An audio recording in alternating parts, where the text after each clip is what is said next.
உங்கள்கிட்ட வரதுக்கு முன்னாடி கதிர்வேல்கிட்ட பேசிடுவேன். ஏன்னா அவர் சொன்ன நிறைய விஷயங்களுக்கு நேரடியான பதிலை கொடுக்க வேண்டிய இடத்துல கதிர்வேல் இருக்கிறாரு. ட்ரம்போட ஆதரவாளரும் கூட அந்த முன்னுரையோடய நம்ம சொல்லலாம். கதிர்வேல் சொல்லுங்க, எப்படி பாக்குறீங்க? ஒரு உள்நாடு வெளிநாடு அப்படின்னு ட்ரம்போட அறிவிப்புகள்ல இருந்து என்னெல்லாம் புரிந்து கொள்ள வேண்டியப்பட்டிருக்குது? இதுவரைக்கும் சொன்னவங்கல இருந்து உங்களுக்கு முரண் இருந்தாலும் நீங்க அதை குறிப்பிடலாம். எஸ், ஒரு சின்ன கிளாரிபிகேஷன். அந்த நேச்சுரலைஸ்டு சிட்டிசன்ஷிப்னு அந்த ஒரு ஆக்ட் சொல்லிட்டு இருக்காங்க இல்லைங்களா?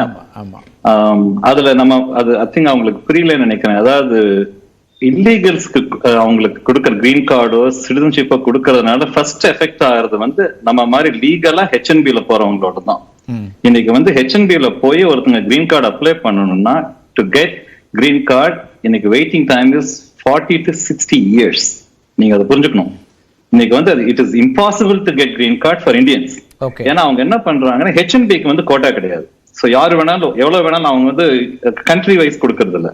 ஆனா கிரீன் கார்டுக்கு வந்து தே கெப்ட் 7% கேப். அதுக்கு வந்து நாங்கெல்லாம் ஒரு பேக் கிரியேட் பண்ணி we are lobbying. இன்ஃபேக்ட் நிறைய செனேட்டர்ஸ் வந்து அதை சின்சியராகவே அதை சப்போர்ட் பண்ணிட்டு இருக்காங்க. இப்போ அந்த கன்ஃபியூஷன் ஆல்ரெடி 7% கேப் இருக்கிறப்போ உள்ள வர்றவங்களுக்கெல்லாம் சிட்டிசன்ஷிப் கொடுக்கலாம், அங்க பிறந்துட்டா சிட்டிசன்ஷிப் கொடுக்கலாம்னு ஃபர்ஸ்ட் எஃபெக்ட் ஆகிறது நம்ம இந்தியன்ஸ் தான். இது ஆக்சுவலா இவர் போடுற இது வந்து நமக்கு தான் ஃபர்ஸ்ட் சாதகம். ஏன்னா இங்க இல்லீகலா படிச்சுட்டு மாஸ்டர்ஸ் முடிச்சுட்டு ஹெச்என்பில வந்துட்டு கஷ்டப்பட்டு உழைச்சு ஒரு 10 வருஷத்துக்கு அப்புறமா 5 வருஷத்துக்கு கிரீன் கார்டு வாங்குறாங்க. அது அந்த ப்ராசஸ் வந்து இது வந்து எக்ஸ்பர்டைஸ் பண்ணும். சோ அது வந்து it is actually indirectly it is benefiting Indians. Okay, அந்த இவர் சொன்ன மாதிரி இல்லீகலா இருக்கிறவங்களுக்கு எஃபெக்ட் ஆகும். டெம்பரரியா there is a glitch which is actually is an illegal immigrant. அவங்க வந்து தப்பா கண்ட்ரில இருக்காங்க. அதுக்கு வந்து he may take a soft corner towards certain citizens அதெல்லாம் இருக்காங்க. ஏன்னா இப்போ there is ஒரு ப்ராப்பரான சேனல் போயிட்டு இருக்கு மோடி கவர்மெண்ட்டுக்கும் அவங்களுக்கு. And to an extent I think India understood Trump அப்படிங்கிறது என்னோட புரிதல். ஏன்னா ஓரளவுக்கு புரிஞ்சிருச்சு. அப்புறம் அந்த அந்த அந்த ட்ரில் பேபி ட்ரில் பத்தி அவங்க சொன்னாங்க. அப்கோர்ஸ் அவங்க அண்டார்டிகா போய் ட்ரில் பண்ண தேவையில்லை. America has got lot of oil reserves. நம்ம அமெரிக்கால ட்ரில் பண்ணாவே போதும். பைடன் கவர்மெண்ட் வந்து they gave a blanket stop for drilling. particular deep sea drilling எல்லாம் வந்து blank பண்ணாங்க. not that we had good. அந்த நம்ம சர்ப்ளஸ் ஆஃப் ஆயில் வந்து இட்ஸ் குட் ஃபார் இந்தியா. ஏன்னா இப்ப நீங்க பாத்தீங்கன்னா ஆயில் பிரைசஸ் வந்து shoots because American oil is not coming in to the market. அதனால வந்து மிடில் ஈஸ்ட் தான் OPEC கண்ட்ரிஸ் தான் கண்ட்ரோலிங் த ஆயில் பிரைசஸ்.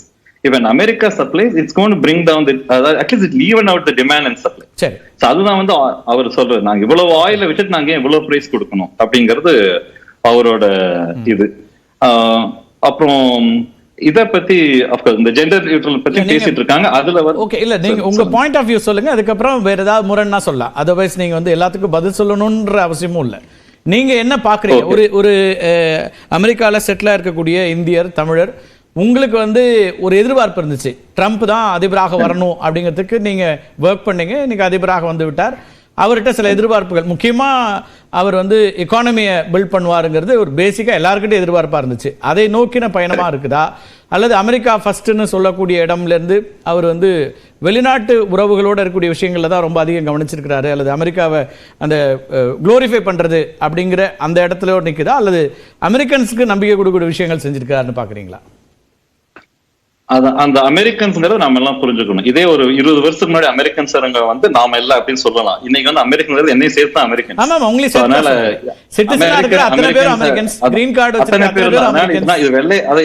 வெள்ளையர்கள் மாதிரி அதை இன்டர்பிரேட் பண்ணி பழகிட்டாங்க. அமெரிக்கன்ஸ் அப்படின்னா ஏதோ only for whites. Affluent Indians இருக்காங்க, வெரி இன்ஃப்ளூயன்ஷியல் இந்தியன்ஸ் இங்க இருக்காங்க. அதனால இப்ப என்ன பொறுத்த வரைக்கும் உலகம் அமைதியா இருக்குன்னா we need a stronger America. அதுல வந்து அதை யாரா second தாட்னாங்கன்னா then there's something that you're not understanding geopolitical. ஏன்னா இப்போ சைனாக்கு they have so many problems just because ஒரு எக்கனாமி நல்லா இருந்தா மட்டும் அவங்களால அவங்க கண்ட்ரியோட ப்ராப்ளம் சால்வ் பண்ண முடியாது. they have so many mouths to feed. அவங்கள நிறைய இல்லிட்ரஸி இருக்கு அவங்க கிட்ட. ஏன்னா அங்கெல்லாம் வந்து கையெழுத்து போட்டவே ஜாப்ஸ் தான். அதுல பெருசா என்விரான்மெண்ட் பத்தி அவங்க கண்டுக்க மாட்டாங்க. சோ நம்ம வெளியில இருந்து பாக்குறதுக்கு அழகா இருக்கும். they build beautiful infrastructure இதெல்லாம் இருந்தாலும் ஒழிய அந்த சைனாங்கிறது ஒரு வந்து cannot lead a world. Okay, so நம்ம இந்தியாவுக்கு ஒரு ப்ராஸ்பரிட்டியோ இல்ல ஈவன் அமெரிக்கன்ஸ் நாம இந்தியன்ஸ் வந்து இப்ப எவ்வளவு ஆண்டர்பிரினர்ஸ் இருப்பாங்க. அவங்கள நீங்க பாத்தீங்கன்னா so it is very clearly ஒரு stronger America is good for the rest of the world. So அதனாலதான் அந்த எங்க ஒரு வீக்னஸ் வந்தாலுமே அமெரிக்காவுக்கு இருக்கக்கூடாதுங்கிறது எங்களுடைய ஒரு இது.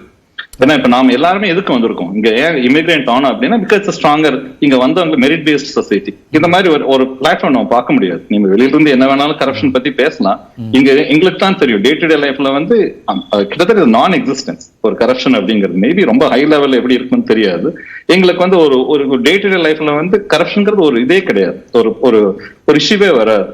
இந்த மாதிரி ஒரு சொசைட்டி வந்து அவங்க பில்ட் பண்ணியிருக்காங்கன்னா இதுல வந்து we should give due credit to people who did the initial founding of the America.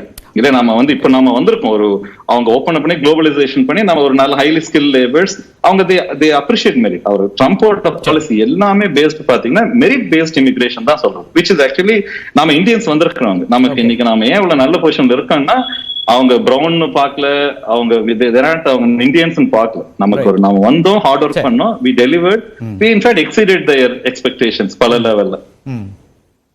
So அது வந்து எனக்கு வந்து ஒரு பாசிட்டிவான ஸ்ட்ராங்கர் அமெரிக்கான்றது ட்ரம்ப் வந்த பிறகுதான் இருக்கா, அது தொடர்ச்சியான ஆட்சிகள் அப்படித்தானே அதை புரிஞ்சுக்கணும். பைடன் இருக்கும் போதும் ஸ்ட்ராங்கர் அமெரிக்கா தானே இல்லையா? அது எப்படி, அதாவது அமெரிக்காங்கிறது வந்து அதாவது ஒரு அசர்ட்டிவ்னஸ் நம்ம அரகன்ஸ் இன்ட்ரெஸ்ட் பண்றோம்.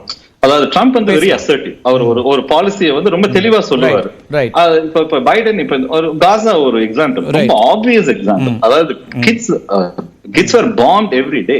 ஆனா அதுல வந்து பைடன் வந்து ஒரு அசர்ட்டிவா ஒரு ஸ்டாண்ட் எடுக்க முடியல அவங்க அட்மினிஸ்ட்ரேஷனால. they were trying to convince both. ஏன்னா யூதர்களும் வந்து இங்க equally powerful, they have their own lobby to பேசலாம். நான் வர கதிரவேல் ரொம்ப முக்கியமான ஒரு புள்ளி வரீங்க. நான் ஆர்கேட போயிட்டு உங்கள்கிட்ட வர்றேன். சூர்யா இல்ல அசர்ட்டிவா இருக்கிறாரு, அது அக்ரெசிவா இருக்காருன்னு புரிஞ்சுக்கிறது தவறானது அப்படின்றாரு.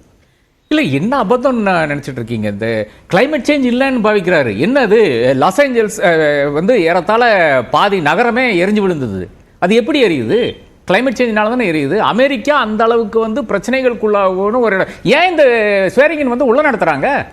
எங்கேயும் உலகம் காணாத குளிர், அமெரிக்கா வாஷிங்டன் டிசி காணாத குளிர், ஸ்னோலைன் வந்து இறங்கி இறங்கி இறங்கி ஆஷ்பனை தாண்டி வெர்ஜீனியா நோக்கி போய் கொண்டிருக்கிறது.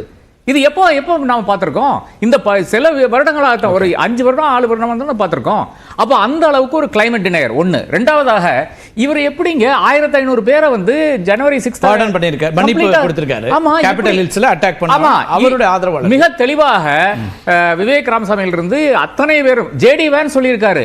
அதாவது யாரெல்லாம் போலீஸை தாக்கினார்களோ அவர்களுக்கு பாடம் இல்லைன்னு சொல்லியிருக்காரு. இன்னைக்கு 18 வருஷம் 22 வருஷம் ஜெயில் விதி அனுபவிச்ச, அதாவது ஆர்டர் வந்து கொடுத்துட்டாங்க. அப்ப ஜஸ்டிஸ் டிபார்ட்மெண்ட் எதுக்கு? அவங்க பொது மன்னிப்பு கொடுத்திருக்காரு. 1500 பேருக்கு பொது மன்னிப்பு கொடுத்திருக்காரு. ஆமா, எப்படி இது எப்படி நம்ம ஒத்துக்கொள்ள முடியும்? இப்ப அமெரிக்காக்காரருக்கு அது நல்லது கிடையாது, வெளியே யாருக்கும் நல்லது கிடையாது. யாருக்கு நல்லது? ஸ்ட்ராங்கர் அமெரிக்காங்கிறது உலகத்துக்கே நல்லது அப்படிங்கிறாரு இவர் கதிரவேல். அதை நோக்கி தான் இவருடைய மூவ்ஸ் இருக்கு. அதனால நாங்க அதை வரவேற்கிறோம் அப்படிங்கிறது. நிச்சயமாக ஸ்ட்ராங்கர் அமெரிக்காங்கிறது வந்து ஸ்ட்ராங்கர் இந்தியா மாதிரி அமெரிக்காவில் இருக்கிறவங்க வந்து நிச்சயமாக ஸ்ட்ராங்கர் அமெரிக்கா வந்து நிச்சயமாக விரும்புவார்கள். நம்மளை பொறுத்தவரை உலகம் ஓரளவுக்கு இன்னைக்கு கண்ட்ரோல் இருக்கிறதுக்கு காரணமே வந்து அமெரிக்கானால தான். பல பிரச்சனைகள் நடக்கிறது, மிடில் ஈஸ்ட்ல எவ்வளவு பிரச்சனைகள் நடக்கிறது, இந்தியாலையும் அவர்கள் வந்து இன்னல்கள் கொடுத்து கொண்டு தான் இருக்கிறார்கள் என்று இருந்தால் கூட இந்த அளவுக்கு ஒரு வேர்ல்ட் ஆர்டர் இருக்கிறதுக்கு காரணம் ஒரு புட்டினும் ஷீயும் வந்து இன்னைக்கு வந்து உலகத்தை பங்கு போடவில்லை. அது நிச்சயமாக ஒத்துக்கொள்ளலாம்.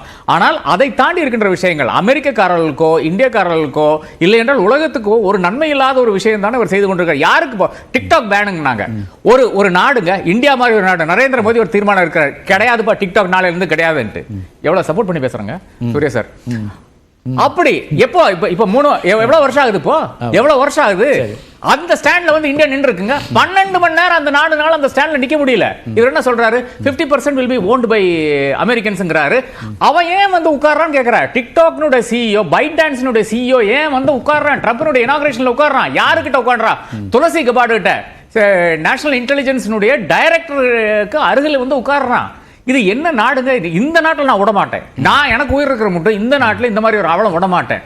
அமெரிக்க வாழ் அமெரிக்கன் சிட்டிசன்ஸ் வந்து இதை வந்து எதிர்க்கணும். என்ன மாதிரி ஒரு கேவலமான விஷயம். இன்னைக்கு இன்னொன்னு சொல்லியிருக்காரு. அதாவது கிம் யுன் ஜுங் வந்து வடகொரியினுடைய அதிபர் நல்லவர், நல்லா தான் இருந்தாரு, நல்லா பேசுறாரு, நல்லவர், பெரிய ஷோர் லைன் இருக்குது நார்த் கொரியாக்குன்னு சொல்றாரு. இந்த மாதிரி ஒரு கமெண்ட் வந்து இதுவரை ஒரு US பிரசிடென்ட் சொல்லியிருந்தா அவனை இழுத்து தெருவில் இழுத்து போட்டிருப்பாங்க.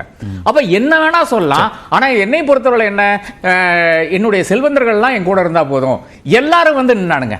அதான் இது ஒரே ஒரு விஷயம் தான். நரேந்திர மோடி என்ன செஞ்சாரோ, இருக்கிற பிசினஸ் மேன் எல்லாம் கொண்டு வந்து லைன்ல நிறுத்தினார்ல, ஏறத்தாழ அதே மாதிரி இவர் என்ன செஞ்சாரு பாத்தீங்கன்னா, ஜெஃப் பெசோஸ் ஆனாலும் சரி, எலான் மஸ்க் ஆனாலும் சரி, நம்மளுடைய சுந்தர் பிச்சை ஆனாலும் சரி, அம்பானி ஆனாலும் சரி, எல்லாத்தையும் கியூல நிறுத்தினார். அது ஒரே ஒரு விஷயத்துல மட்டும்தான் எனக்கு அவரோட பெரிய மதிப்பு மரியாதை இருக்கிறது. ஆனா எனக்கு அந்த மரியாதை எங்க கெட்டு போகுதுன்னு பாத்தீங்கன்னா, அவங்களுக்கு ஃபர்ஸ்ட் ரோ கிடைக்குது, அவருடைய கேபினெட்டுக்கு வந்து செகண்ட் ரோ கொடுக்குறாரு. இது எவ்வளவு பெரிய அவலம்னு பாருங்களேன்.